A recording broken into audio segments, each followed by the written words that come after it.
I've always been the reliable daughter in my family, the one who stayed up coding until 3 a.m. to meet deadlines while my sister Rachel posted aesthetically pleasing coffee shots on Instagram. Growing up, I heard, "Share with your sister," so many times it might as well have been our family motto. But when Rachel showed up at my office with a lawyer, demanding half of the company I'd built from nothing, something inside me finally snapped. Last month, as I watched her saunter into my board meeting with legal documents claiming she was entitled to 50% ownership of Horizon Creative Solutions, I made a decision that would shock everyone, including myself. Before we jump back in, tell us where you're tuning in from. And if this story touches you, make sure you're subscribed, because tomorrow, I've saved something extra special for you. The Mitchell family dinners had always been a production. My mother, Diana, treated our monthly gatherings like a magazine. Photoshoot, arranging her handcrafted centerpieces and setting out the special dinnerware that normally lived behind glass cabinet doors. This particular Sunday dinner in March was no different, except perhaps for the extra spring in my mother's step as she welcomed everyone into our childhood home in Portland's West Hills. I arrived exactly on time, balancing a bottle of locally sourced wine and a box of my father's favorite artisanal chocolates. Despite running Horizon Creative's entire product division and managing a team of 30 developers, I still found myself feeling like I needed to bring peace offerings whenever I entered my parents' home. "Emma!" my mother exclaimed, air kissing both my cheeks. "Everyone else is already here. Rachel's been showing us the most amazing photos from her business trip to New York." Of course she was. Rachel had probably been there for hours helping arrange flowers while being treated like visiting royalty. That was Rachel's special talent, appearing helpful while simultaneously being waited on. Meanwhile, I'd spent my Sunday morning fixing a critical bug in our flagship app that could have cost us thousands in user retention if left unaddressed. I followed my mother into the dining room, where my father stood with one arm draped around Rachel's shoulders, both laughing at something on her phone. At 31, just 2 years younger than me, Rachel maintained the golden girl aura that had defined her since childhood. Her marketing degree from a private liberal arts college had earned her the title of Brand Experience Director at Horizon Creative, a position created specifically for her that mainly involved curating our social media aesthetic and attending industry parties. "There she is," Dad called, his face brightening, though not quite reaching the wattage it displayed for Rachel. "Our code wizard. Come look at the photos Rachel took at the digital summit." The nickname stung, as always. Not Emma the innovator, or Emma the leader, just the technical wizard, the reliable executor of other people's visions. I kissed my father's cheek and handed him the chocolates, which he accepted with distracted thanks, before turning back to Rachel's phone. Rachel was just explaining her concept for our new brand refresh, he continued. "Very innovative approach." Rachel beamed. "I'm thinking of a complete visual overhaul. New logo, custom typography, a more cohesive color story across all platforms." I bit back the observation that the last brand refresh had cost us nearly $80,000 and had zero measurable impact on user acquisition or retention. I'd learned long ago that practical concerns like ROI calculations weren't welcome when Rachel was sharing her creative vision. "Sounds impressive," I offered instead, moving toward my Uncle David, who sat in his usual armchair. At 72, David Mitchell remained sharp-minded, though physically slower than in his younger days. He was the only family member who seemed to truly see my contributions to the company he'd built from his garage 25 years ago. "Emma," he said, his eyes crinkling with genuine pleasure, "come tell me about that new feature implementation. Your father mentioned you've been working weekends on it." As I sat beside him detailing the complex back-end architecture I'd redesigned to improve app performance by 40%, I felt myself relaxing slightly. Uncle David listened attentively, asking perceptive questions that demonstrated his continued understanding of our technology despite having stepped back from day-to-day operations years ago. When I finished, he patted my hand approvingly. Excellent work.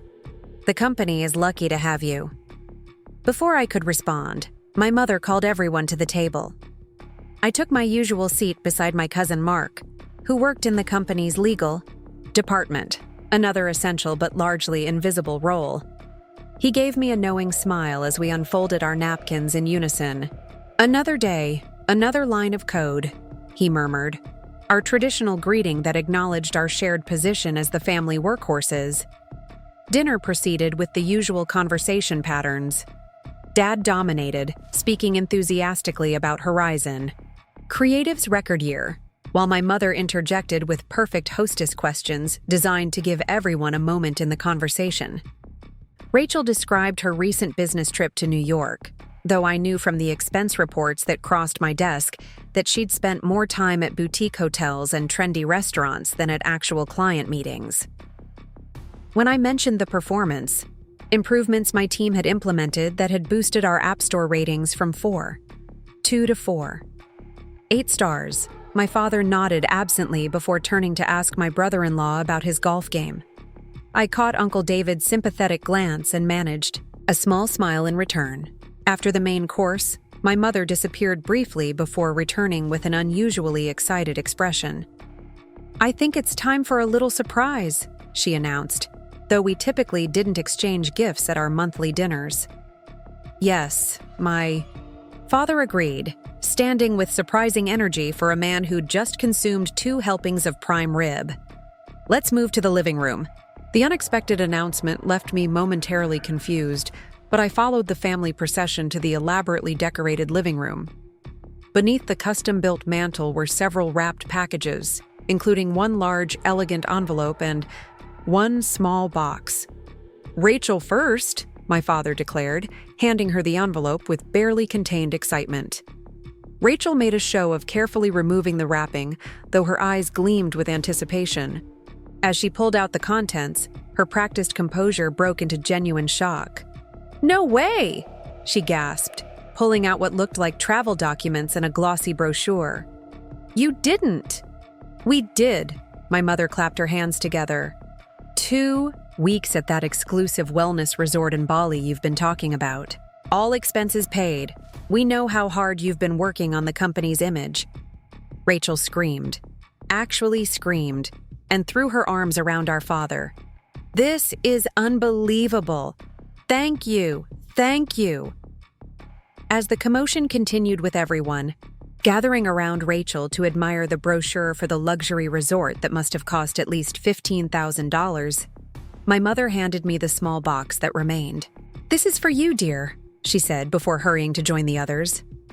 Alone in the suddenly quiet corner of the living room, I unwrapped the small package with steady hands that belied the hollowness spreading through my chest. Inside was a gift, card for a 1-year subscription to a digital planning app. Value, $79.99. The absurdity was so complete that I couldn't even feel angry. I simply sat there, holding the gift card worth less than 1/100th of Rachel's gift, while excited. Voices exclaimed over infinity pools and private yoga instructors. When everyone filtered back into the main part of the living room, cheeks flushed with excitement, my mother glanced at me. "Did you open yours, Emma?" I held up the gift card with what I hoped was a neutral expression. "Yes, thank you. Very practical. I remembered you mentioning you needed better organization for your project management," she explained.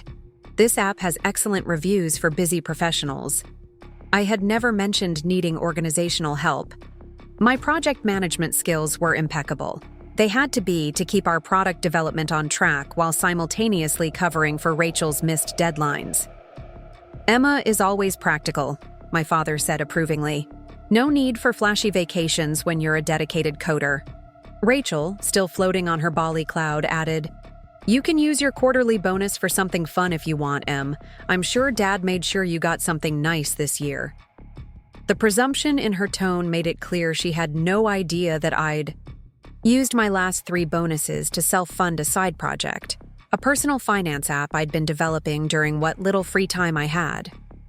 The app was beginning to gain traction, with over 50,000 downloads in its first 6 months, though no one in my family had bothered to download it despite my mentions. They assumed I simply saved everything because that fit their image of practical, sensible Emma. The technical support who kept things running while the creative visionaries like Rachel took the spotlight. As the evening continued, I sat through dessert and coffee with the same pleasant mask I'd perfected over decades of family gatherings. I congratulated Rachel, asked appropriate questions about Bali, and deflected questions about my coding work, with self-deprecating comments that reinforced my family's perception of me. Preparing and narrating this story took us a lot of time, so if you are enjoying it, subscribe to our channel. It means a lot to us. Now back to the story. Only Uncle David seemed to notice something was off. As I prepared to leave, he pulled me aside, his weathered hand surprisingly strong on my arm. "Remember what I taught you," he said quietly. "True value isn't in what you receive, but in what you build." I kissed his cheek, wondering if he realized how prophetic his words might prove to be. "I remember everything you taught me, Uncle David." Driving home to my loft apartment in the Pearl District, I felt something crystallizing inside me. The digital planner versus Bali resort disparity wasn't simply about the monetary value. It was the perfect physical manifestation of how differently I was valued within my own family. For years, I'd told myself that recognition didn't matter, that I took pride in my work regardless of acknowledgement. But as I parked in front of my building, I admitted to myself what I'd long denied. Being perpetually overlooked hurt. More importantly, it was affecting my professional future. As long as I remained invisible within Horizon Creative, I would never have the opportunity to lead despite being the most qualified person in the company. Something needed to change. I just didn't realize how soon the opportunity would present itself. The week between our family dinner and the following Monday brought an unusual atmosphere to Horizon Creative. I arrived each morning before 8 to find the lights already on in my father's corner office, and left each evening well after dark with his door still closed, voices murmuring behind it. Something significant was happening.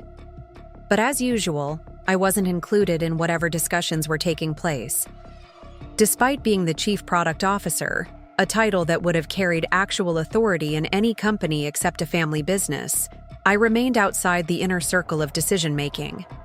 On Thursday morning, I was testing new user flows for our upcoming app release when Marcus, my father's assistant, knocked on my doorframe. "Emma, your father would like to see you in the conference room at 11. I glanced up from my tablet. "What's it regarding?" Marcus's expression remained professionally neutral, though I detected a flicker of something, sympathy perhaps, in his eyes. He didn't specify, just asked me to tell you it's important. After he left, I checked my calendar, noting that 11 Joe had previously been blocked for my meeting with Tech Fusion, a major potential client I'd been cultivating for months. I'd spent weeks preparing for this presentation, developing a comprehensive digital strategy for their customer engagement platform. With growing unease, I called the Tech Fusion CTO's office to confirm our meeting, only to be told by his assistant, "Oh, Mr. Mitchell rescheduled for tomorrow. He said you had an internal matter to address today." My father had rescheduled my meeting without informing me. Again. At precisely 11 a.m., I entered the main conference room to find not just my father, but my mother, Rachel, and Sarah Wilson, the company's longtime legal counsel and my father's golf partner.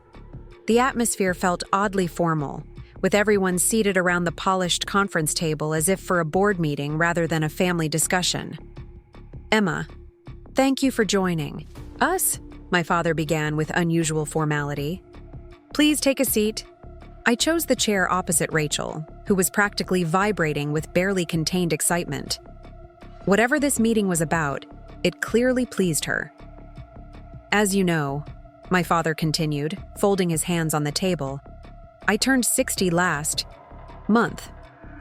While I have no immediate plans to fully retire, I've been considering the future leadership of Horizon Creative." My pulse quickened. Was this finally it? After years of managing increasingly complex product development, streamlining operations, and essentially running the technology that powered our entire business, was he finally recognizing my contributions?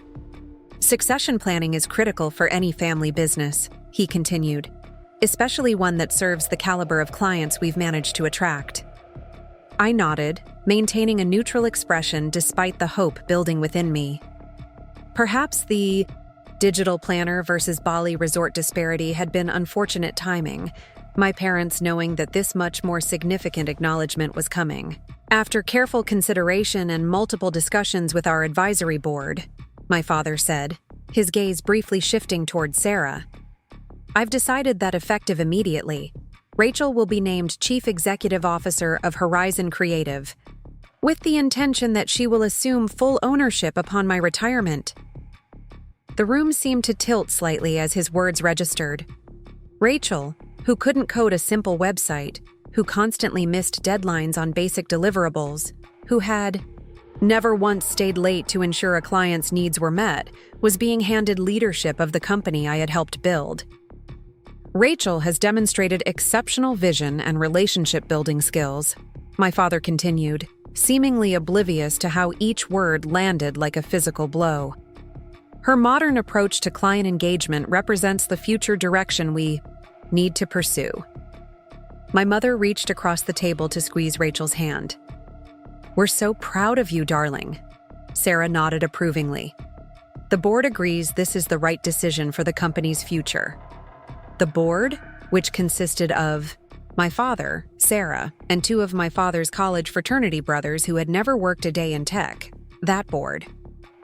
Emma, my father finally addressed me directly. You'll continue as Chief Product Officer. Of course, your technical skills are invaluable to the firm. Technical skills, not leadership, not vision, just code, processed efficiently and without fuss by reliable Emma. I see, I managed, though my throat felt uncomfortably tight. And what exactly will Rachel's responsibilities entail as CEO? My father frowned slightly at my direct question. She'll oversee strategic direction, client relationship management, and ultimately all operational aspects of the business. Working closely with me, of course. Of course, I echoed. And her qualifications for this role include… Emma, my mother interjected, her tone carrying that familiar warning that I was being difficult. It's a fair question, I persisted, looking directly at Rachel. What experience do you have in product development, tech team management, client implementation, or financial operations? Rachel's triumphant smile faltered slightly. I bring a fresh perspective, Emma. Not everything is about coding and technical specifications. Companies need vision and brand direction to thrive. Exactly, my father nodded. The company needs innovation, not just continuation of existing processes. Rachel has demonstrated creative thinking with her brand initiatives. The Instagram posts featuring carefully arranged desks with inspirational quotes about creativity. The company retreats that consistently went over budget. The promotional merchandise that sat unused in storage room boxes. I've led the development of every successful product this company has launched in the past 5 years, I said quietly. I've expanded our client base from local businesses to national corporations. I've implemented development processes that reduced our time to market by 40% while improving quality metrics. My father waved his hand dismissively. Yes, your technical contributions are appreciated, but leadership requires more than just technical expertise. It requires vision. The unspoken implication hung in the air. Emma doesn't have vision. Emma executes what others envision. I understand, I said, gathering my notes and standing up. If there's nothing else, I should prepare for tomorrow's Tech Fusion meeting, the one that was rescheduled without my knowledge. My father had the grace to look slightly embarrassed. Yes, well, we needed this time slot. Sarah has another commitment this afternoon. Sarah, evidently recognizing the tension, cleared her throat. Emma, Your product development has been exemplary. The board specifically noted your technical contributions in their decision documentation. Her attempt at reassurance only twisted the knife further. Technical contributions, as if I were a specialized coding tool rather than a business professional with a master's degree in computer science and a decade of experience building successful products. Thank you for clarifying. The new structure, I said, addressing no one in particular. I'll adjust my workflow accordingly. As I reached the door, Rachel called after me. We should have lunch soon to discuss how we'll work together going forward. I have lots of ideas for the product roadmap. The product roadmap. My department, which she now presumed to direct despite having no relevant qualifications beyond vision and fresh perspective. I'll check my calendar, I replied without turning around. Back in my office, I closed the door and sat motionless at my desk, staring at the framed certificates on the wall, my MBA from Stanford, my multiple industry recognitions, the patent certificates for innovations I'd developed, all of which apparently counted for nothing compared to my sister's creative thinking. A soft knock interrupted my thoughts. Marcus entered with a cup of tea prepared exactly how I liked it, with a slice of lemon and a touch of honey. Heard about the announcement, he said simply, placing the tea on my desk. For what it's worth, everyone knows who really builds this company. I managed a small smile. Apparently, everyone except my father.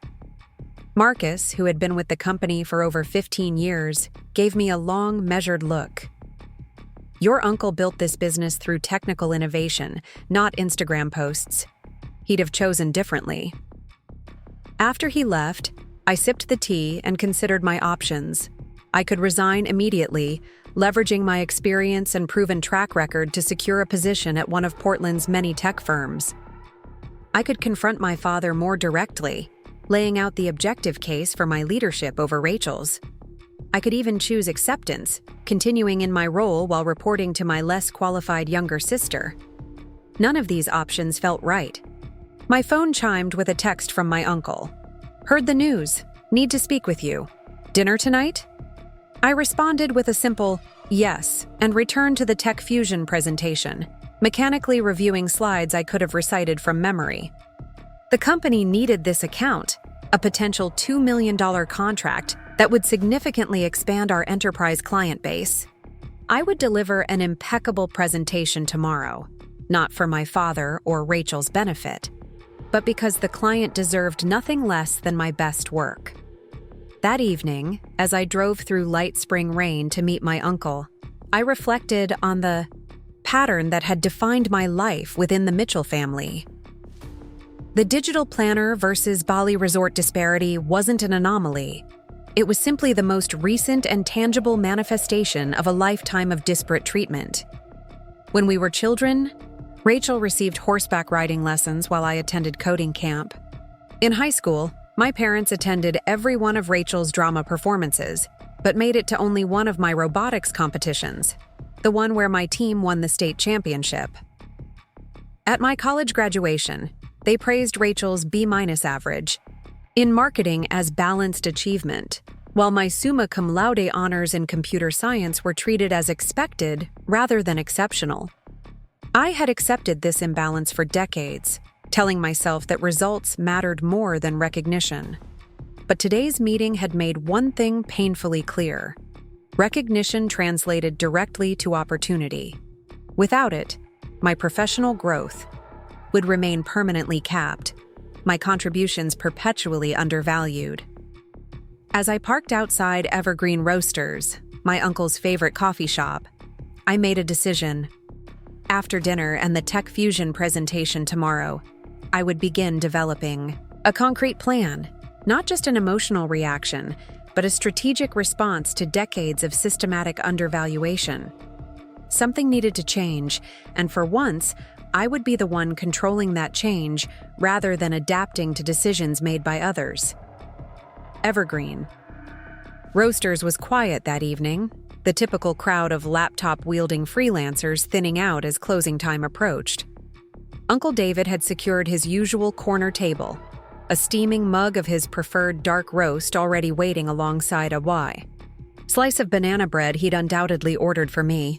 When he spotted me walking through the door, his weathered face creased with concern.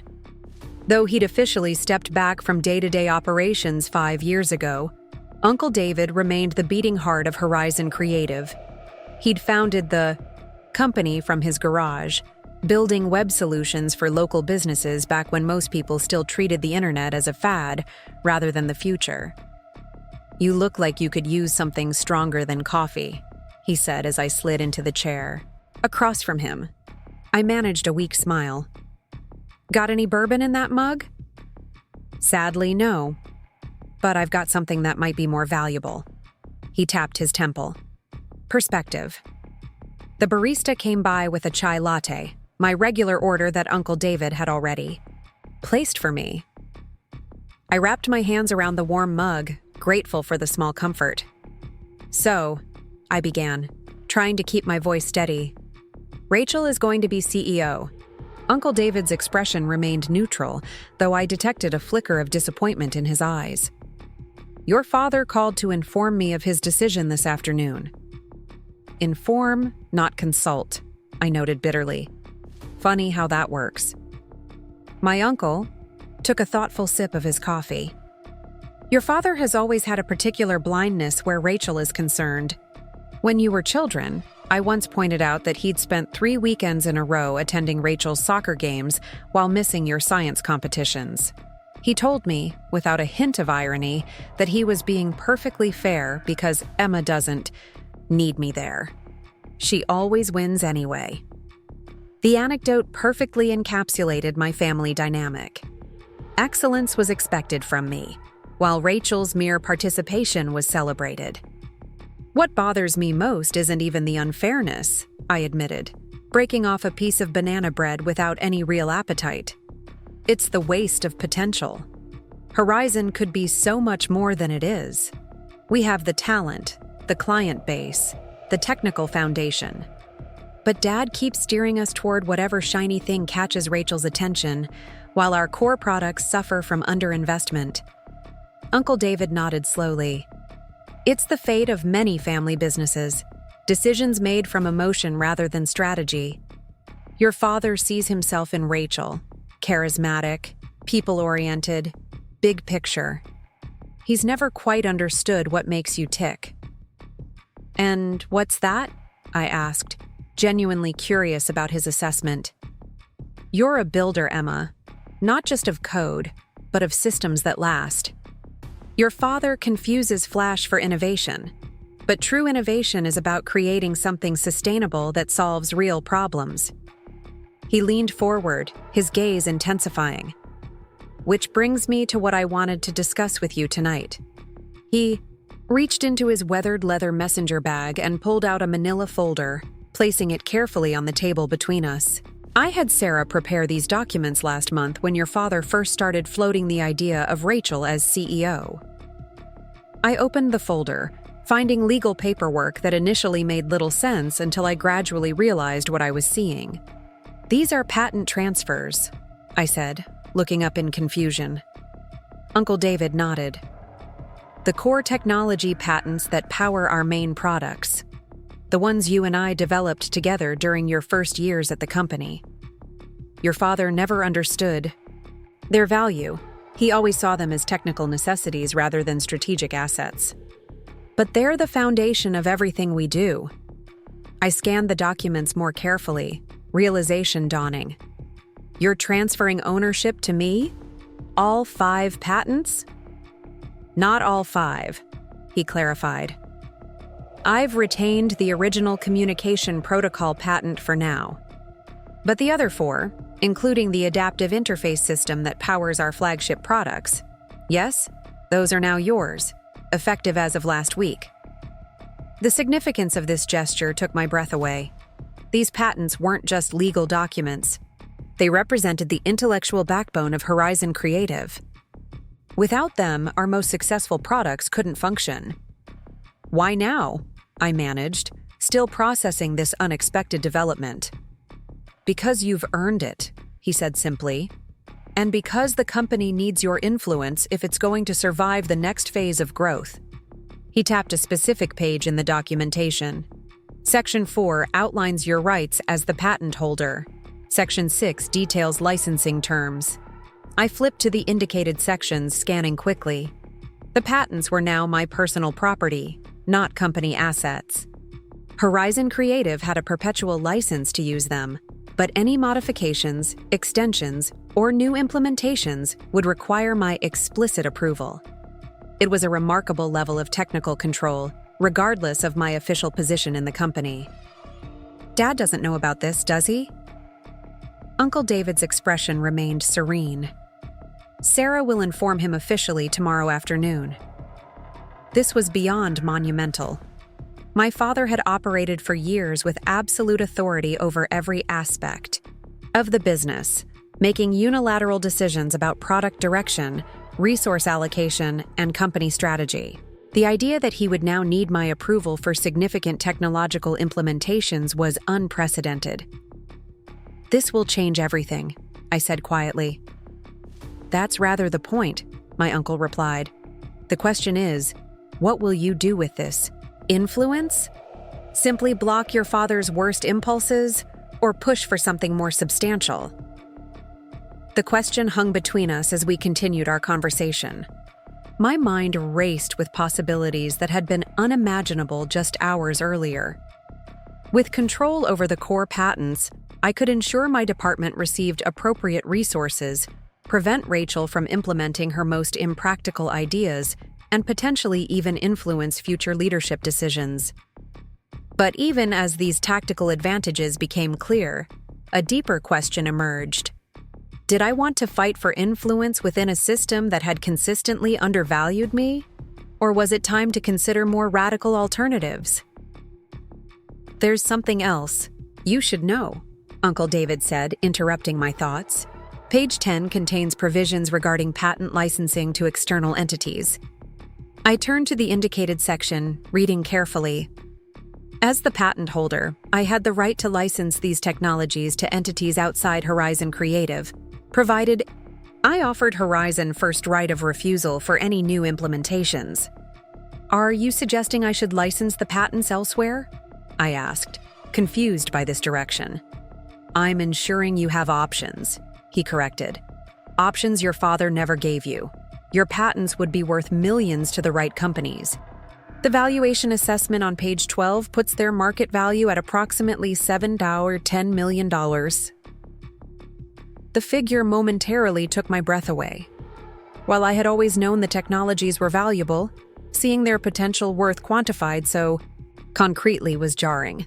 "I don't want you trapped, Emma," my uncle continued.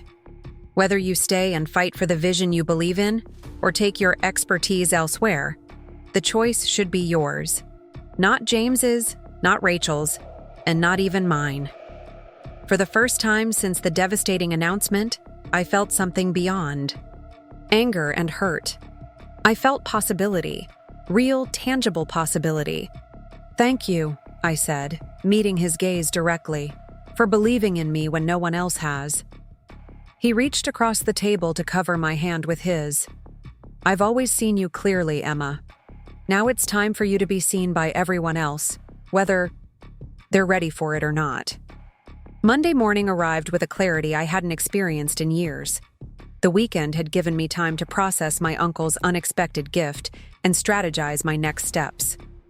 I'd spent hours reviewing the patent documentation, researching corporate governance structures, and evaluating my options with the methodical precision that had always been my strength. As I dressed for work, I selected a tailored navy pantsuit. I typically reserved for major client presentations, structured, impeccably tailored, and subtly powerful. Today wouldn't involve client meetings, but it would require every ounce of authority I could project. I arrived at the office 30 minutes earlier than usual, wanting to establish myself before the inevitable confrontation. Marcus was already at his desk organizing the day's schedule with his characteristic efficiency. "Your father has called an emergency executive meeting at 9, he informed me, his expression revealing nothing. "Conference room A." "I assumed he might," I replied calmly. Sarah delivered the patent documentation yesterday afternoon. A flicker of surprise crossed Marcus's face before his professional mask returned. 8 a.m. sharp. I've never seen Mr. Mitchell quite so animated. I imagine not. I gathered the quarterly performance reports I'd prepared over the weekend.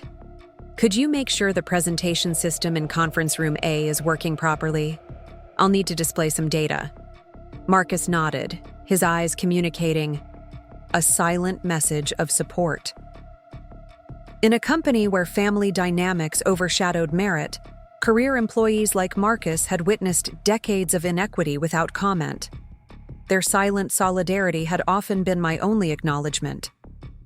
At precisely 9 a.m., I entered the conference room to find my father pacing at the head of the table, face flushed with anger. Rachel sat nearby, her expression vacillating between confusion and indignation. Sarah occupied her usual position, her lawyer's composure firmly in place despite the tension. 2 other executives, our head of operations and chief marketing officer, sat awkwardly, clearly uncertain why they'd been summoned. "Emma," my father said tersely, "sit down. We need to discuss this situation." I took my time arranging my materials before responding. "Good morning, everyone. I assume we're here to discuss the patent ownership transfer." "Transfer?" Rachel interjected. "Dad, what's happening?" My father's jaw tightened. "It seems your uncle has decided to interfere with our succession plans. He's transferred ownership of our core technology patents to Emma." "Not interference," I corrected calmly. "Strategic investment in qualified technological leadership." My father slammed his hand on the table. "This is completely unacceptable. David had no right to disrupt the leadership structure we established last week." "Actually," Sarah interjected with professional detachment, "Mr. Mitchell retained full rights to dispose of his intellectual property as he saw fit. The transfer is legally binding and properly executed." "This is a family matter that should have been discussed privately," my father insisted. "Like the decision to make Rachel CEO without consulting the most senior technical executive in the firm?" I asked, my tone deliberately mild despite the directness of the question. The other executives studied their notepads, clearly uncomfortable, with the family drama unfolding before them. "That was a business decision based on strategic needs," my father replied stiffly. "Exactly," I agreed.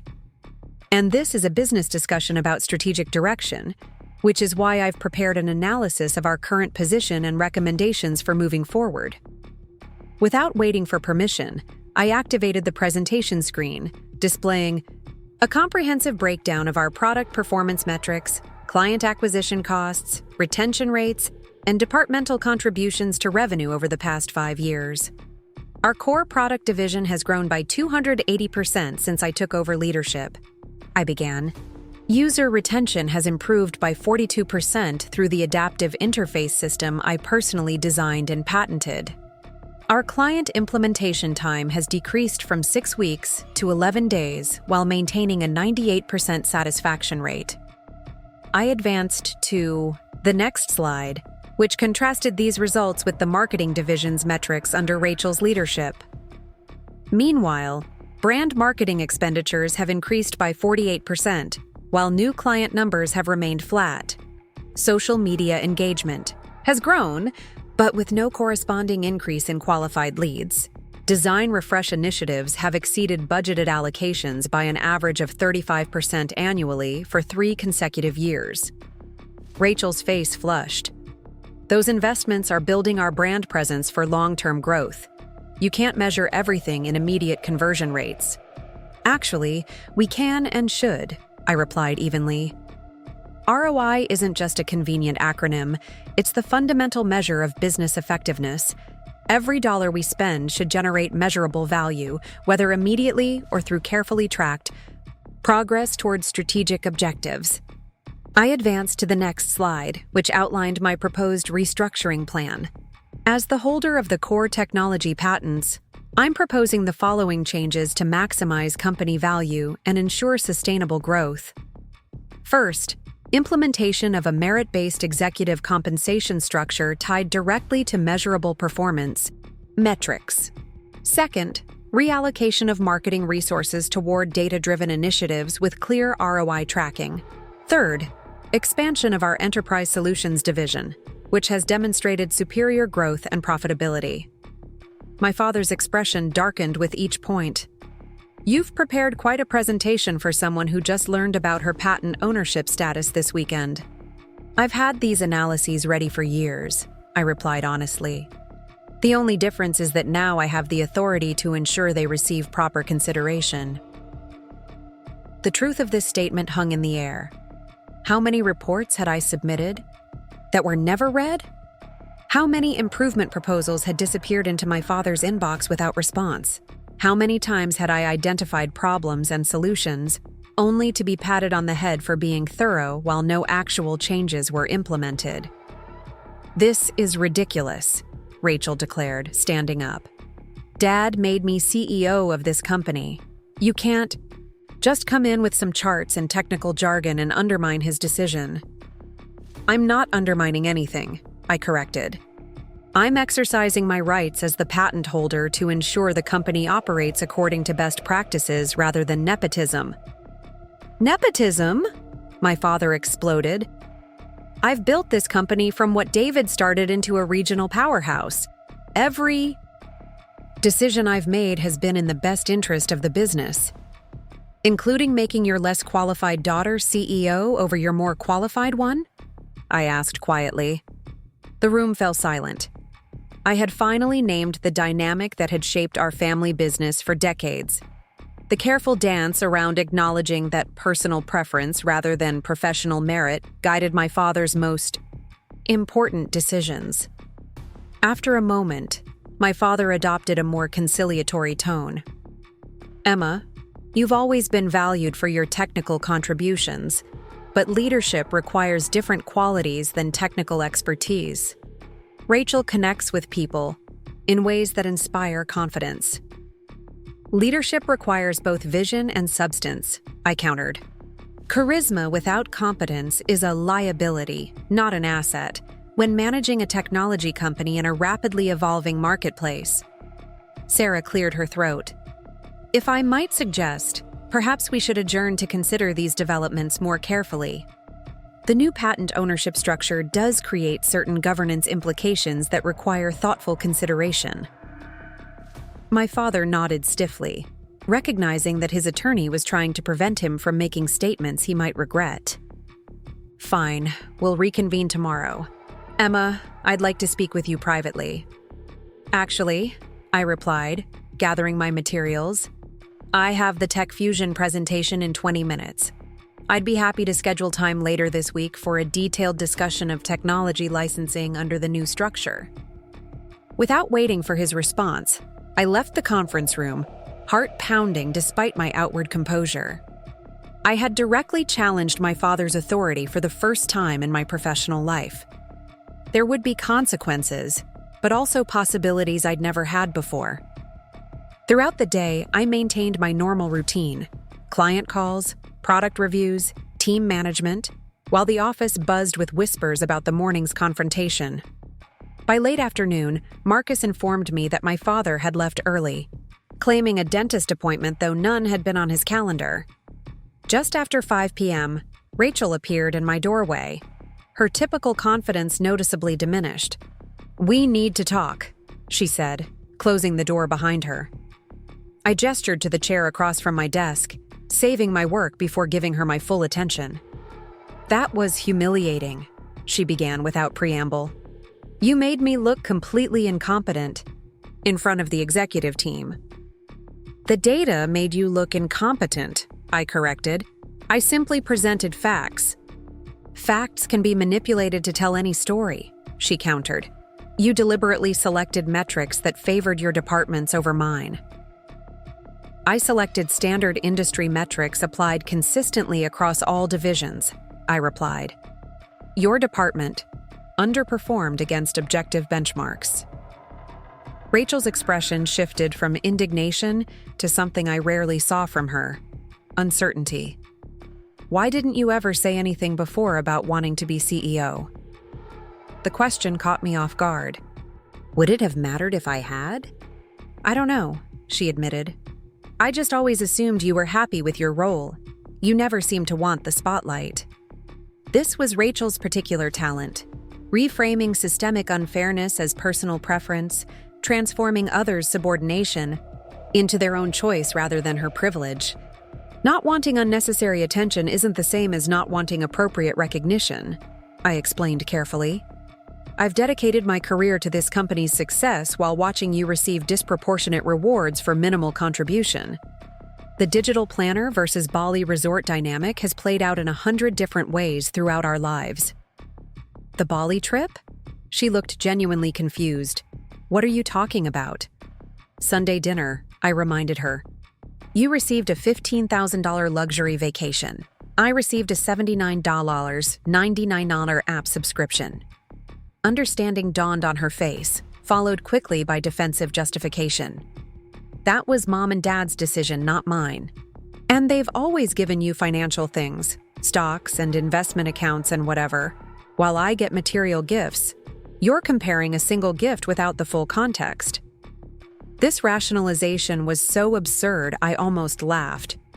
Rachel, I've never received investment gifts from our parents, not once. I built my portfolio through my own earnings and decisions.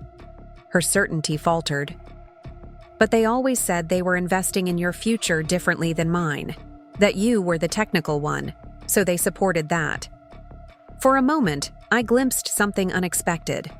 My sister genuinely believed a narrative our parents had constructed to justify their disparate treatment. The realization didn't excuse her willing participation in an unfair system, but it suggested she might not fully understand the extent of the imbalance.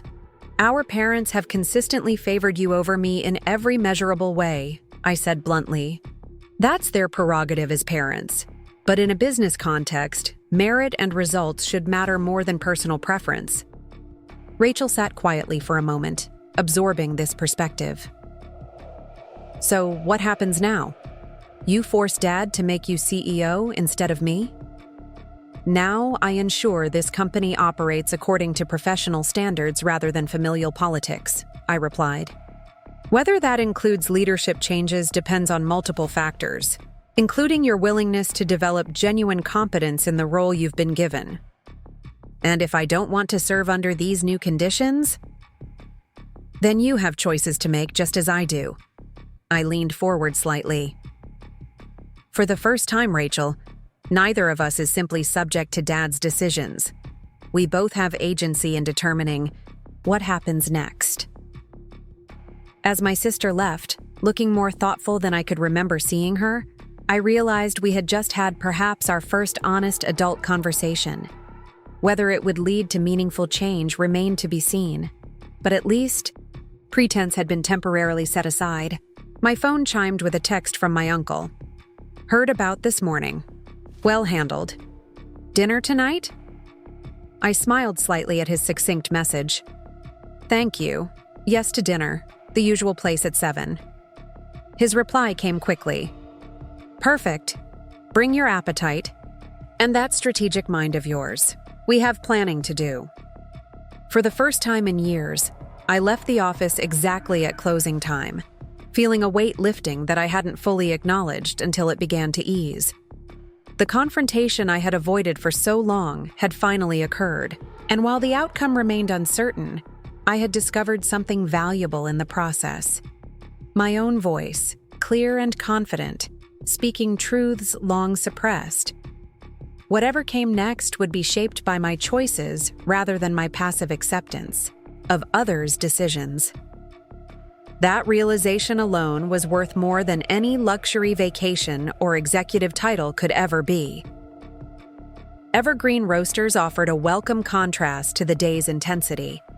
The evening crowd had thinned, leaving the warm ambiance of wood and brass fixtures, the comforting aroma of freshly ground beans, and the gentle indie music, creating an atmosphere where strategic thinking could flourish without the emotionally charged dynamics of the office. Uncle David had secured his usual corner table, a steaming mug of dark roast already waiting alongside his well-worn leather notebook. He looked up as I approached, his eyes twinkling with what I recognized as pride. "You've caused quite a stir," he observed as I settled across from him. "Word travels fast," I remarked, accepting the chai latte a barista brought over. Uncle David had apparently ordered it when he saw me parking outside. "Marcus called me twice," he confirmed. "Once after the morning meeting, once after your conversation with Rachel. He's worked for the family long enough to recognize significant shifts when they occur." After placing my order for a sandwich, I recounted the day's events in detail, describing not just what had been said, but the subtle power dynamics at play. Uncle David listened attentively, occasionally nodding or asking clarifying questions, his decades of business experience allowing him to grasp implications I was still processing. "Your father called me as well," he added when I finished, quite upset about my betrayal of family trust, as he phrased it. I imagine that was an uncomfortable conversation. Uncle David's expression turned contemplative.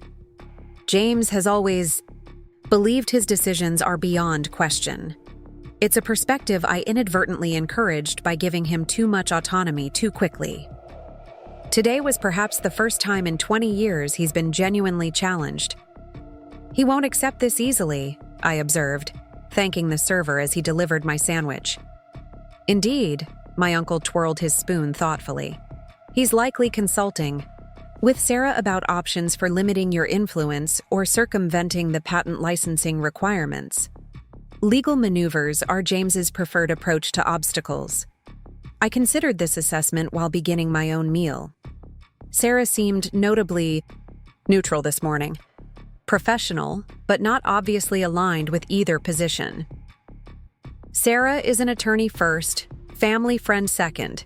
She'll present James with all available options, but she won't support anything that creates legitimate legal exposure." He took a sip of coffee. "That said, we should prepare for several possibilities." What followed was a masterclass in strategic thinking.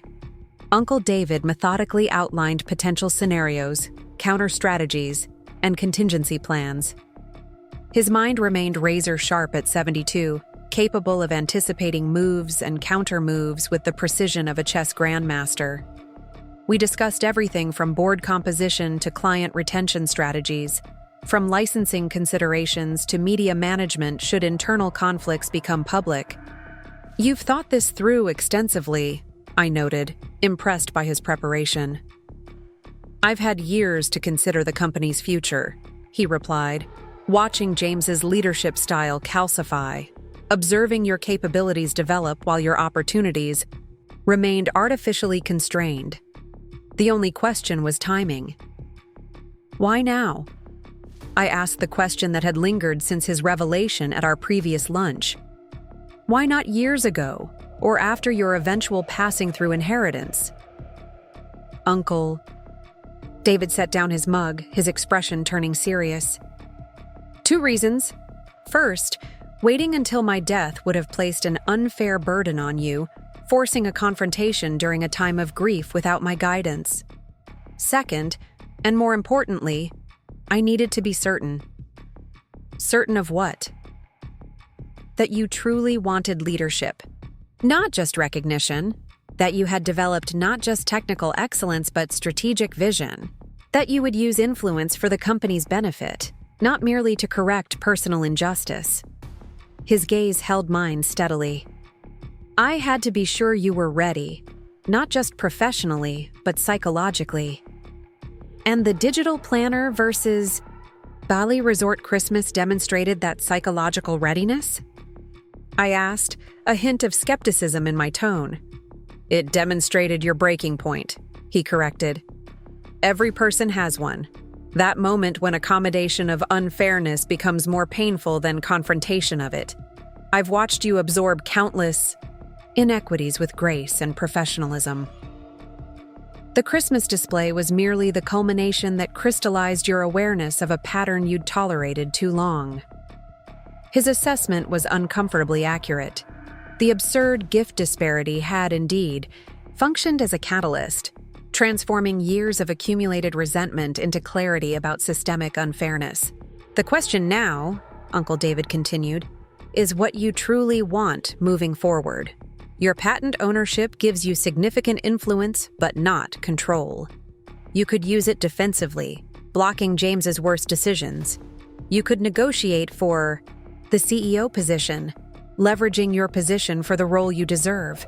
You could even license the patents elsewhere and establish your own company, free from family complications. What would you advise? I asked, valuing his perspective despite knowing the decision must ultimately be mine. I would advise you to think beyond reaction to creation, he replied. Most people in your position would focus on what they don't want: continuation of unfair treatment, inappropriate leadership, diminished opportunity. The more powerful question is what you affirmatively want to build, both for yourself and for the clients who depend on our technology. This reframing shifted something fundamental in my thinking. I had indeed been focused primarily on preventing further injustice rather than creating something new, defense rather than vision. The company needs significant restructuring, I said, thinking aloud. The current leadership model concentrates too much authority in a single role, creating vulnerability to individual bias and blind spots. A more distributed model with clear accountability measures would better serve both employees and clients. Uncle David nodded encouragingly. Continue. Our development approach needs evolution as well. The technology landscape is changing rapidly, with AI and machine learning enabling more personalized experiences at scale. We've underinvested in these capabilities while overinvesting in surface-level brand refreshes that yield diminishing returns. As I outlined additional observations about organizational structure, talent development, and strategic positioning, my uncle listened with growing approval. This is precisely why I transferred those patents to you, he said when I finished.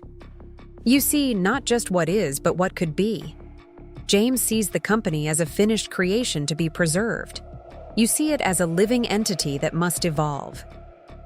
Evolution doesn't guarantee I'll have the authority to implement these changes, I pointed out, even with patent ownership. True, he acknowledged, which brings us to the next phase of strategic planning. Tomorrow morning, your father will likely propose some form of compromise designed to limit the practical impact of your new ownership position. Your response to this initial offer will set the tone for all that follows. He reached into his messenger bag, extracting a slim folder. I've prepared some suggested approaches based on my experience with James's negotiation patterns. Review them tonight. But remember, your strongest position comes from absolute clarity about your non-negotiable priorities. As we finished our meal, the conversation shifted to implementation details, communication strategies, key stakeholder management, and timeline considerations. Uncle David's guidance was invaluable, but I noticed something subtle changing in his approach. Where he had once provided direct answers, he now increasingly asked questions that led me toward my own conclusions. He was transitioning from instructor to advisor, acknowledging my capacity to chart my own course. When we parted outside the coffee shop, he clasped my shoulder in a rare physical gesture of support. Emma, remember something important. This situation involves business strategies and legal positions, but at its core, it's about something more fundamental. Standing in your full value without apology or diminishment. That's not always comfortable, I admitted. Comfort is overrated, he replied with a small smile. Growth rarely occurs within comfort zones, but I've watched you operate in discomfort. For years, doing excellent work without recognition, contributing without appropriate reward. The difference now is that the discomfort serves your advancement rather than others' convenience. His words resonated deeply. How many times had I suppressed my own needs to maintain family harmony? How often had I accepted less than I deserved to avoid conflict? The discomfort of confrontation wasn't new. What was new was directing that discomfort toward purposeful change rather than passive accommodation. During the drive home, I considered the multiple pathways forward. Each option, negotiating for leadership, creating a new power-sharing structure, or potentially even departing to establish my own company, carried both advantages and challenges. The critical difference was that, for the first time, I would be choosing from options rather than accepting imposed circumstances. At home, I changed into comfortable clothes and settled at my desk with the materials Uncle David had provided. His suggested approaches were characteristically thorough, anticipating various scenarios with corresponding strategies. As I reviewed them, I began drafting my own framework, incorporating his wisdom while shaping responses that reflected my specific priorities and communication style. Around midnight, I took a break, making tea and standing by my loft windows to observe the city lights. The vista had always brought me peace, the ordered patterns of illumination against darkness, the sense of human activity even in night's quietude. Tonight, it offered something additional: perspective. From this distance, individual buildings blended into a coherent whole, much as individual decisions accumulated to create a life's direction. For years, I had made small accommodations, each seemingly insignificant in isolation, but collectively defining a pattern of undervaluation. Now, I stood at a juncture where different choices could establish an entirely new trajectory. My phone chimed with a text from Rachel. "I've been thinking about our conversation. Maybe we should talk more before tomorrow's meeting. Breakfast?" This unexpected outreach suggested my sister might be more adaptable than I'd assumed. Perhaps she too recognized that our father's binary approach to our capabilities had constrained both our potential in different ways. 7:30 at Cloud Forest Cafe, I replied, naming a quiet spot near the office. "See you there," came her immediate response. Returning to my desk, I completed my strategic framework with renewed clarity. Whatever emerged from tomorrow's discussions, I would approach them from a position of defined purpose rather than reactive emotion. The turning point wasn't just in circumstances but in mindset, from accommodation to advocacy, from acceptance to intentional creation. As I finally prepared for sleep, I noticed something I'd overlooked earlier: a small box that had arrived in that day's mail.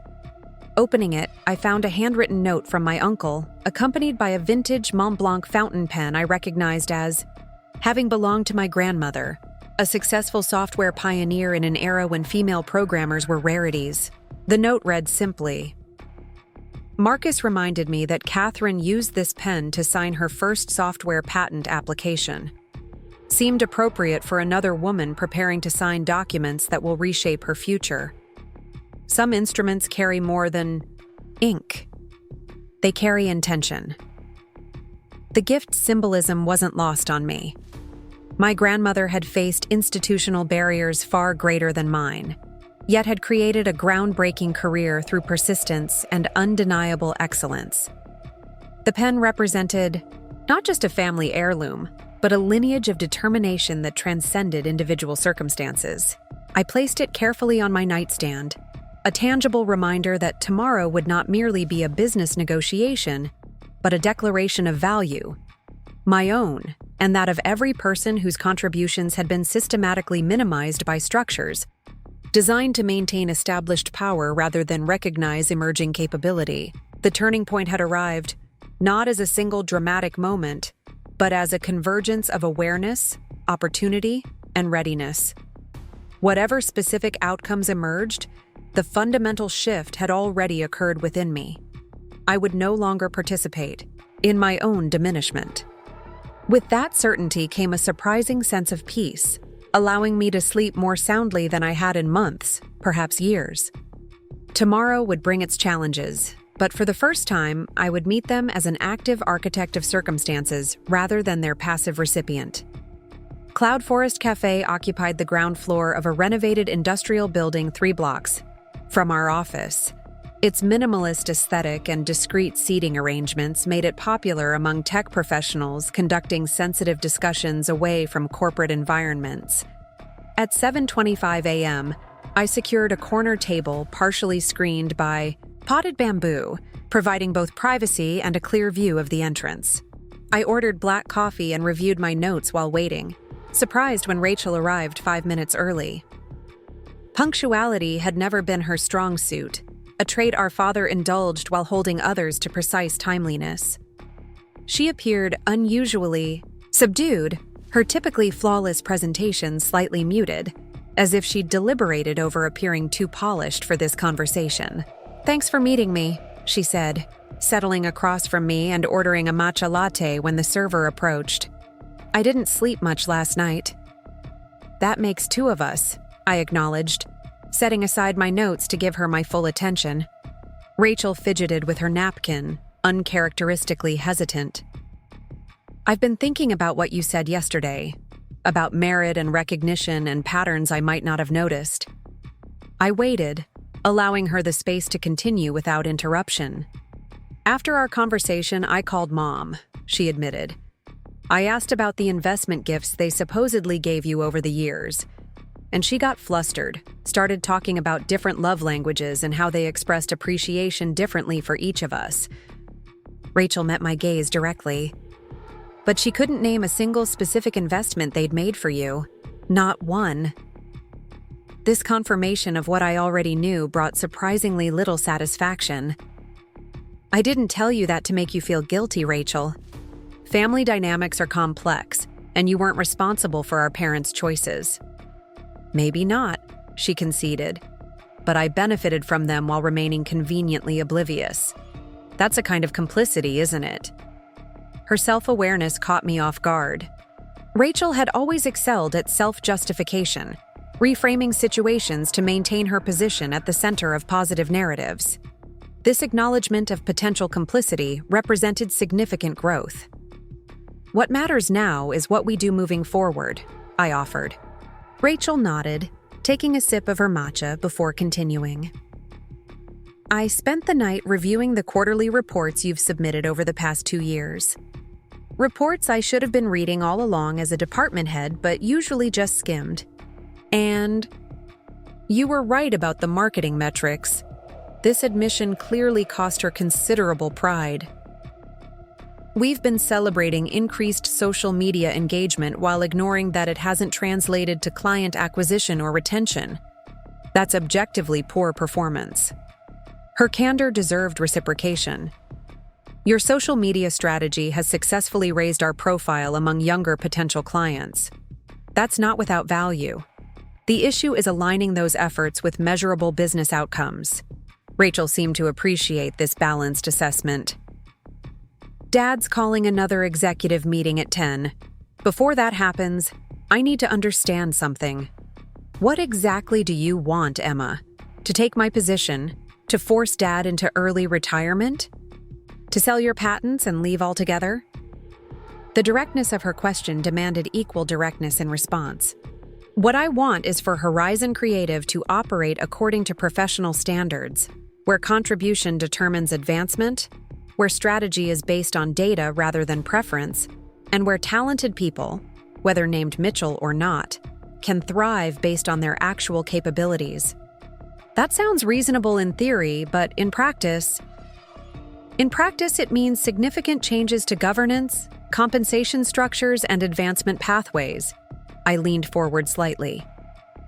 "Rachel, you have genuine talents, relationship building, creative thinking, institutional flexibility. But those talents don't automatically qualify you to run an entire technology company." Rather than the defensive reaction I expected, she nodded slowly. "I know. I've always known, if I'm being honest. I just liked the recognition and didn't question whether I'd earned it." This level of self-reflection from my perpetually self-confident sister was unprecedented. Why the sudden introspection? Rachel seemed to consider her answer carefully. "After our conversation yesterday, I called Mia Chen at Vertex Technologies. We were at business school together, and her family firm is similar to ours in many ways. I knew of Vertex Technologies, a respected app development company that had successfully transitioned from first-generation founder to second-generation leadership team. Mia's father implemented a structured development program before any family member could assume executive leadership, Rachel continued. 3 years of progressive responsibility in different departments, regular performance evaluations by non-family executives, and successful completion of specific business improvement projects. That's a thoughtful approach, I acknowledged, intrigued by her research initiative. It is, she agreed. And none of it happened at Horizon Creative. Dad just decided I should be CEO because he's always found it easier to relate to me than to you. That's not a legitimate basis for a multi-million-dollar business decision. Her clarity on this point was startling. I had expected to negotiate with a defensive sister clinging to unearned privilege, not one openly acknowledging the flawed basis of her appointment. So, what are you suggesting? I asked cautiously. A compromise that actually addresses the underlying issues rather than just reshuffling titles. She extracted a folder from her handbag and placed it between us. I sketched this out last night. It's not perfect, but it might be a starting point. Opening the folder, I found a proposed organizational restructuring that differed significantly from our current model. Instead of a traditional CEO hierarchy, Rachel had outlined a leadership council comprising department heads with specific performance metrics and shared decision-making authority for major strategic initiatives. A distributed leadership model, I observed, impressed despite my lingering skepticism. With qualified department leaders who earn their positions through demonstrable results, not family connections, she added, including a properly empowered Chief Technology Officer position that would give you authority commensurate with your expertise. I studied the document more carefully, noting that she had included objective performance metrics for each leadership position, including her own proposed role as Client Experience Director, which played to her actual strengths rather than forcing her into a general management position she wasn't prepared for. This is thoughtful, I acknowledged. But why the dramatic shift in perspective? Yesterday, you were devastated by my challenging your appointment. Rachel sighed, her usual polish momentarily replaced by genuine vulnerability. Because once I started actually examining the situation objectively, I couldn't stop seeing the imbalances, not just between us, but throughout the entire organization. People like Carlos in engineering who've been passed over repeatedly despite excellent work. Talented designers who've left because they saw no advancement path in a family-dominated structure. She gestured to the proposal. This isn't completely selfless. I've included a role for myself that leverages what I'm genuinely good at, but it's a role I'd have to actually perform to measurable standards, not just occupy because of my last name. As our breakfast arrived, we continued discussing specifics of her proposal, identifying strengths to preserve and weaknesses to address before presenting anything formally. Throughout the conversation, I observed a side of Rachel I'd rarely seen. Reflective, analytically engaged, and willing to question established patterns rather than simply benefiting from them. Dad won't accept this easily, she noted as we prepared to leave. He genuinely believes his approach to leadership has been the primary factor in the company's success. The company has succeeded despite his approach, not because of it, I replied. Uncle David's fundamental technological philosophy and the work of dozens of talented professionals have generated our results. Dad's contribution has been client, relationship management, which is valuable, but not all-encompassing. Rachel nodded thoughtfully. How do you suggest we approach this morning's meeting? United front, or let him present whatever he's planning first? The question itself represented a remarkable shift. Rachel seeking strategic guidance rather than assuming her charm would carry the day. Let him present first, I advised.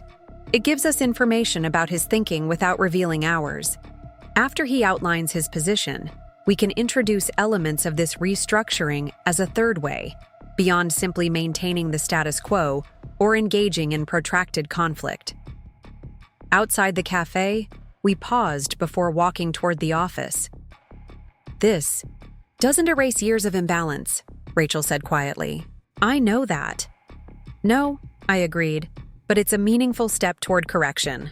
Not many people willingly relinquish advantage once they recognize they possess it. Maybe I'm finally growing up, she offered with a small smile. Only took 31 years. Sunday evening arrived with crisp autumn air, the Portland skyline glittering against darkening skies as I drove to my parents' home. The familiar route through winding West Hills streets provided valuable perspective. Regardless of tonight's conversation, life contained dimensions far beyond corporate politics and family dynamics. My mother answered the door with her characteristic hostess smile. Emma, right on time. Your father's in his study. The formal living room had been bypassed in favor of my father's personal domain, a calculated choice that placed me in his territory rather than neutral ground. His study remained unchanged from my childhood memories. Dark wood paneling, technology books lining built-in shelves, and the imposing glass desk where he had conducted both family business and corporate affairs for decades. Thank you for coming, he began, gesturing toward the leather chair positioned before his desk. His tone carried forced cordiality, the voice he used with difficult clients rather than family members. I selected a different seat, the more comfortable armchair in the corner where visiting colleagues typically sat during informal discussions. This small assertion of independence didn't go unnoticed. His expression tightened momentarily before he adjusted. I've given careful consideration to the restructuring proposal, he continued, moving to sit opposite me rather than maintain the desk barrier. While certain elements have merit, I remain concerned about implementation risks during a time when market volatility requires stable leadership. This opening represented his standard negotiation approach, acknowledging enough of the opposing position to appear reasonable, while framing his resistance as prudent caution rather than simple opposition to change. Market volatility actually underscores the need for diversified leadership perspectives, I countered.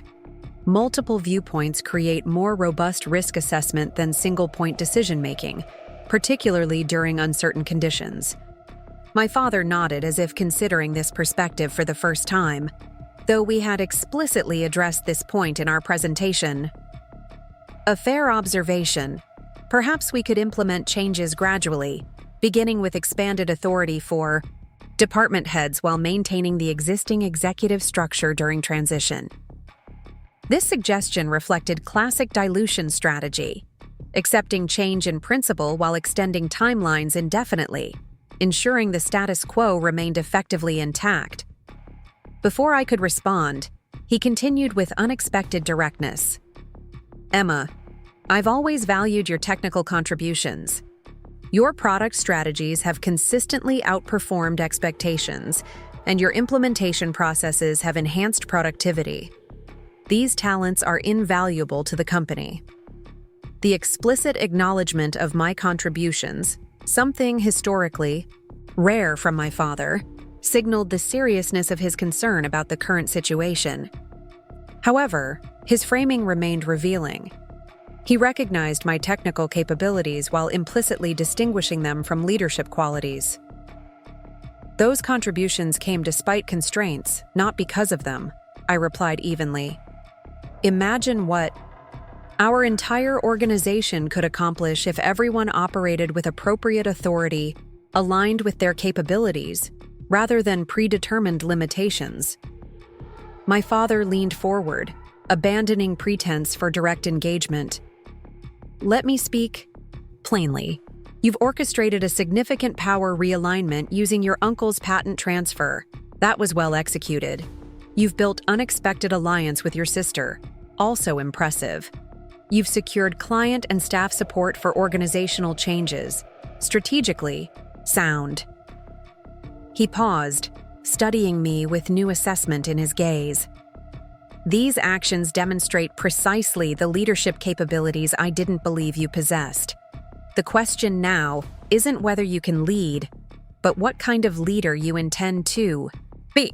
Will you dismantle what I've built out of personal resentment? Or will you consider an approach that preserves institutional knowledge while creating the advancement opportunities you advocate? The question cut to the heart of both his concern and my intention. Was this about revenge or reform? About personal validation or organizational improvement? This restructuring isn't about dismantling your legacy, I answered truthfully. It's about building upon the foundation while addressing systemic limitations that restrict our future growth potential. The distributed leadership model incorporates your strengths in client relationships and strategic vision while opening advancement pathways previously blocked by centralized authority. And my role in this new structure? He asked, the question that truly concerned him. Executive chairman focused on key client relationships, strategic partnerships, and board governance. Areas where your experience and reputation create genuine, competitive advantage for the firm. I outlined specific responsibilities and authority parameters we had carefully designed to utilize his strengths while limiting his ability to undermine meritocratic advancement throughout the organization. As I detailed this vision, something shifted in my father's expression. Not acceptance yet, but recognition that the proposal offered him dignity and purpose rather than mere consolation. For perhaps the first time, he was encountering me as a thoughtful strategist rather than a technical specialist, capable of designing solutions that addressed complex human dynamics alongside organizational requirements. Our conversation continued for nearly 3 hours, moving beyond position, statements to genuine dialogue about organizational philosophy, leadership development, and family legacy. Though we reached no definitive agreement, the discussion established new ground rules for Monday's formal meeting, an understanding that substantive change would occur, with negotiation focused on implementation approaches rather than whether transformation would proceed. As I prepared to leave, my father said something unexpected. "Your uncle predicted this moment years ago. He told me I was underestimating you in ways I would eventually regret." A rueful smile briefly crossed his face. I should have listened more carefully. Driving home through the quiet autumn night, I reflected on our conversation with mixed emotions. My father's acknowledgement of my capabilities, however belatedly offered, provided a certain satisfaction.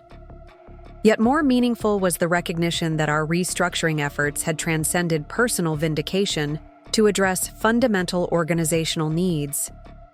The digital planner versus Bali Resort Christmas had functioned as catalyst, but the transformation, now underway, extended far beyond addressing familial favoritism. We were creating an organization where contribution determined advancement for everyone, where capability rather than connection established authority, and where leadership meant developing others' potential rather than limiting it to maintain control.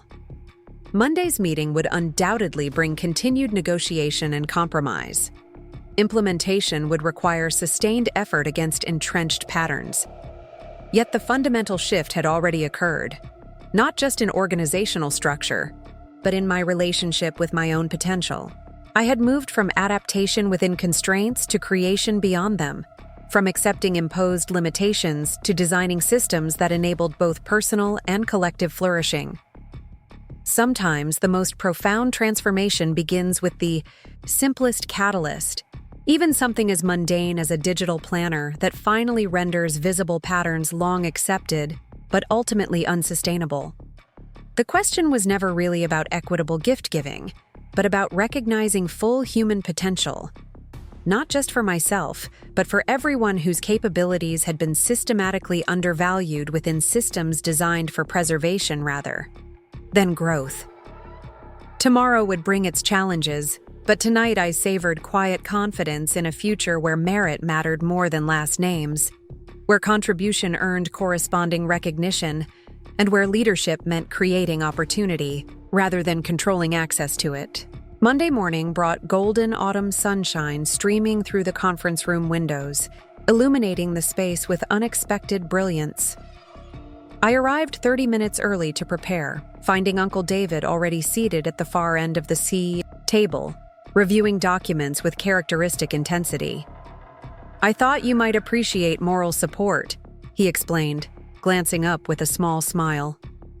"Today represents a significant transition point, not just for the organization but for you, personally." His observation captured something I hadn't fully articulated even to myself. Beyond the governance restructuring and operational changes, today marked my emergence from the shadows of underestimation into the full light of recognized capability.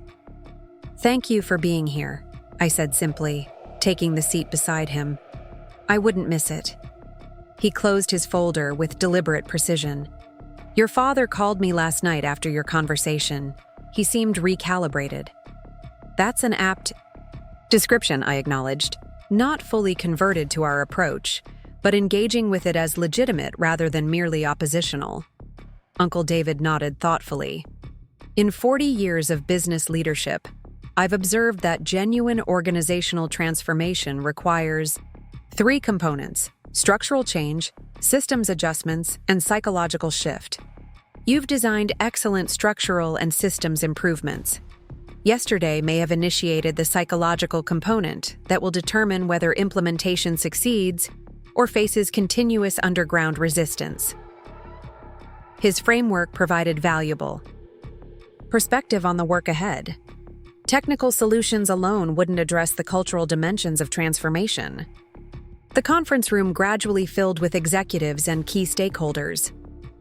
Rachel arrived with uncharacteristic punctuality, dressed professionally but without her usual emphasis on fashion-forward styling, a subtle signal of seriousness that didn't go unnoticed.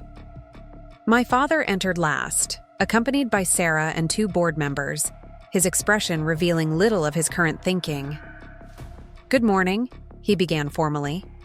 "Before we proceed with today's agenda, I'd like to share some reflections on the restructuring proposals we've been considering." The room quieted completely, everyone recognizing the significance of his opening framing. "For 20 years, I've led Horizon Creative according to principles I believed would ensure stability and continuity. I implemented governance approaches that emphasized centralized decision-making and clear authority structures." He paused, surveying the assembled executives. "These methods served us well during certain phases of organizational development.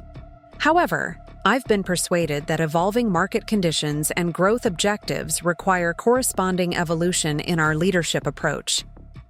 This acknowledgement, however carefully worded, represented significant movement from his previous resistance.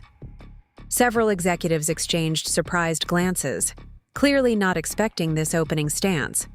After extensive consultation with key stakeholders, including major clients, board members, and senior leadership, I'm prepared to support implementing a modified version of the distributed leadership model proposed by Emma and Rachel. He gestured toward Sarah, who distributed revised documents to everyone present. These materials outlined the recommended governance structure, with implementation timelines and transition protocols. I reviewed the document quickly, noting that while he had adjusted certain reporting relationships and authority parameters, the essential elements of our proposal remained intact. Performance-based advancement pathways, collaborative decision-making processes, and objectively measured leadership accountability.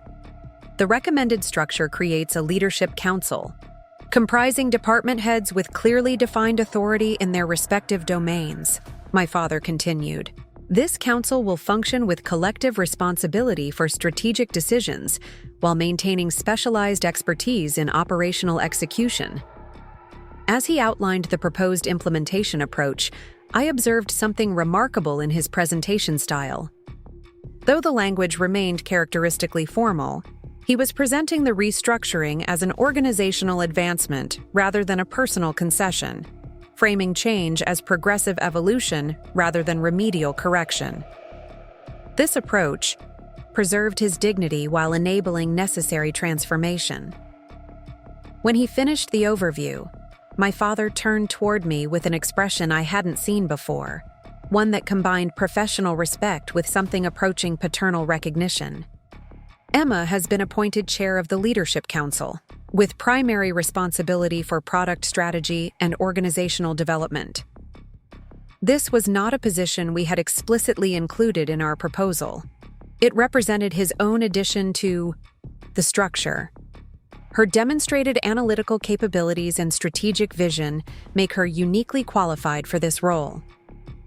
The acknowledgement of strategic vision, the very quality he had previously insisted I lacked, represented perhaps the most meaningful aspect of his presentation.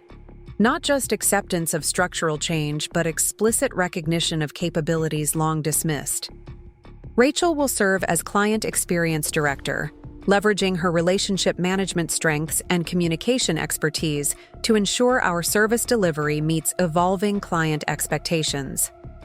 He nodded toward my sister, whose expression revealed genuine satisfaction with this role alignment. Her ability to translate complex technical concepts into accessible client communications represents a distinctive competitive advantage for our firm. As he continued outlining leadership appointments, I noted that each executive was being positioned according to their actual strengths rather than historical relationships or tenure, a fundamental shift from previous advancement patterns. I will transition to executive chairman, focusing on key institutional relationships, strategic partnerships, and board governance.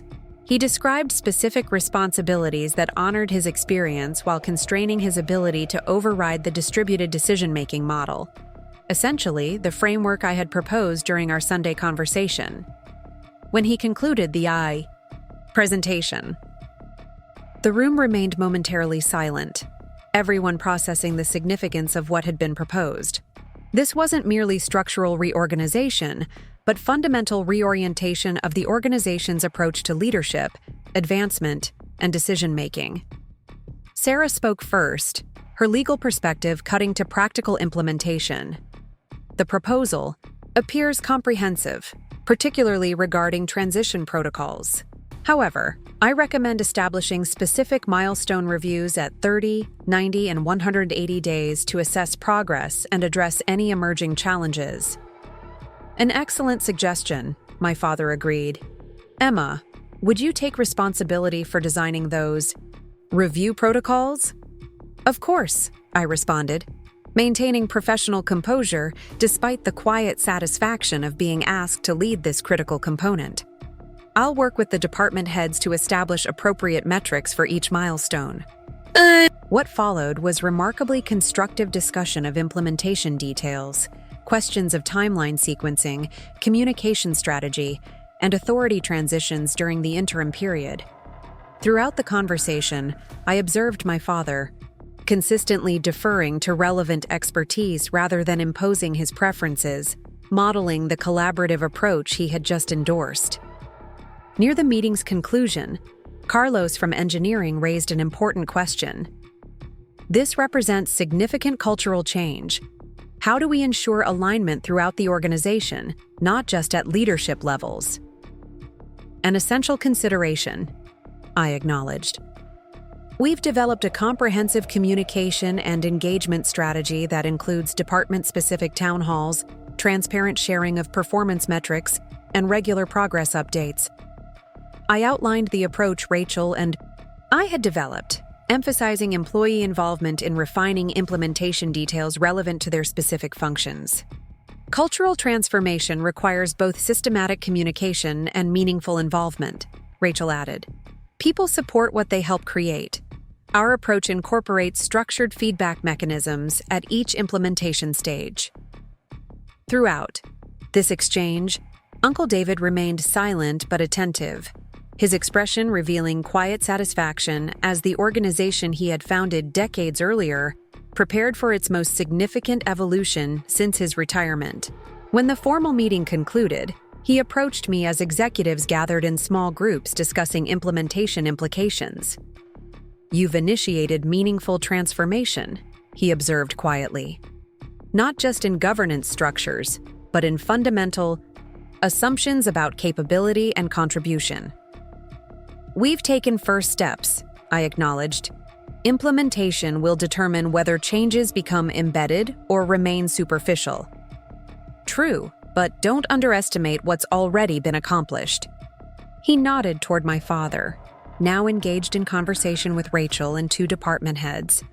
"James has made a psychological shift that seemed impossible 2 weeks ago. Your strategic approach, focusing on organizational benefit rather than personal vindication, created space for his evolution without humiliation. This perspective helped me appreciate dimensions of our progress beyond formal restructuring. The most significant changes weren't captured in organizational charts or governance documents, but in altered perceptions about capability, contribution, and leadership itself. As Uncle David departed for another appointment, my father approached with uncharacteristic hesitation. "Do you have a moment? I'd like to discuss the communications rollout." We moved to a quiet corner of the room, our first semi-private conversation since Sunday's extensive dialogue. "The announcement to employees should come from both of us," he suggested, demonstrating unified commitment to the new direction. "I agree completely," I replied. "Would tomorrow's all-staff meeting be appropriate timing?" He nodded, then hesitated before continuing. "There's another matter I'd like to address, though it's somewhat peripheral to the organizational changes." His uncharacteristic uncertainty piqued my curiosity. "What's on your mind?" "Your Christmas gift," he said finally, the unexpected subject momentarily catching me off guard. "The planner? That's not necessary." "It is," he interrupted firmly. "I've been reflecting on the symbolism beyond the items themselves.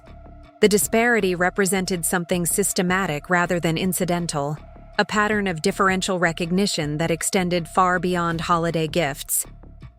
His acknowledgement of this fundamental imbalance, the very pattern I had identified but never expected him to recognize, rendered me momentarily speechless. "I can't rewrite history," he continued when I didn't immediately respond. "But I can acknowledge that your contributions have been consistently undervalued, not just by me, but by organizational systems I created and maintained. That recognition gap reflected my limitations, not yours." This statement, delivered without excuses or qualifications, represented something I had never truly expected: genuine recognition of the systemic nature of the disparities I had experienced. Not mere acknowledgement of isolated incidents, but understanding of their cumulative impact and structural foundations. "Thank you for that recognition," I said finally. "It matters more than any material compensation could." "Nevertheless," he replied with unexpected humility, "meaningful recognition includes tangible dimensions. I've instructed Sarah to prepare patent assignment documents transferring my finance to Horizon Creative's ownership, with you retaining full development control and receiving appropriate compensation for your personal investment." The significance of this gesture extended far beyond financial value, substantial though that was. My finance, my side project developing a personal finance app, had reached nearly 200,000 users, despite my having to build it entirely on nights and weekends. I'd never even told my father about it, assuming he would dismiss it as a distraction from my real work. "You know about my finance?" I asked, genuinely surprised. "I downloaded it 6 months ago," he admitted. "I didn't realize it was yours until last week when I noticed your name in the developer credits. It's remarkably well designed. Intuitive interface, elegant functionality.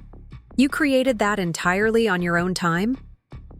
I nodded, still processing this unexpected revelation. "That's exactly the kind of innovation this company needs," he continued. "We should have been supporting your development vision, not constraining it.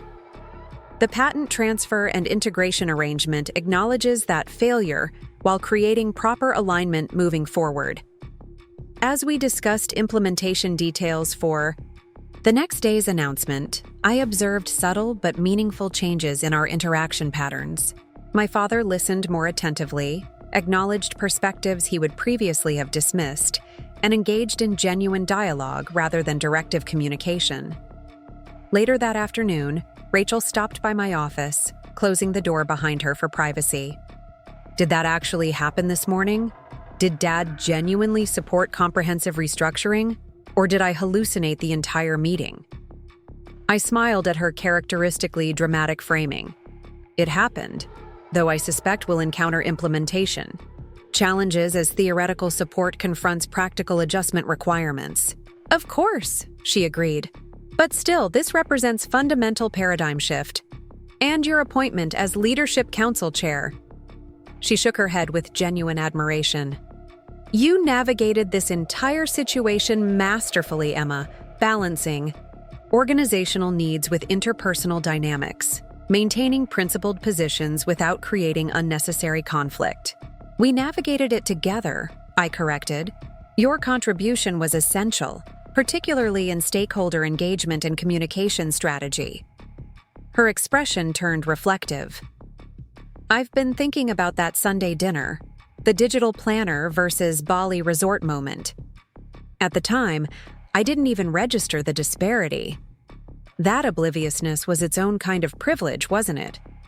The luxury of never questioning whether recognition was proportionate to contribution. This self-awareness represented perhaps the most meaningful dimension of our shared journey, not just structural reorganization or role realignment, but fundamental reassessment of assumptions about merit, recognition, and opportunity. The restructuring provides framework for different patterns moving forward, I observed. For everyone, not just family members. Rachel nodded thoughtfully. I met with my team this morning to discuss what performance-based advancement actually means in practical terms. The energy in the room was extraordinary. People who have felt systematically overlooked suddenly seeing genuine opportunity based on capability rather than connection. This ripple effect, extending beyond personal vindication to systemic improvement affecting dozens of colleagues, represented the transformation's most meaningful dimension. What had begun as response to personal inequity had evolved into organizational renewal that would create opportunity for countless others facing similar barriers. As evening approached, I stood at my office window watching autumn darkness settle over the city. The transformation process had only begun, with implementation challenges and cultural resistance certainly awaiting us in coming months.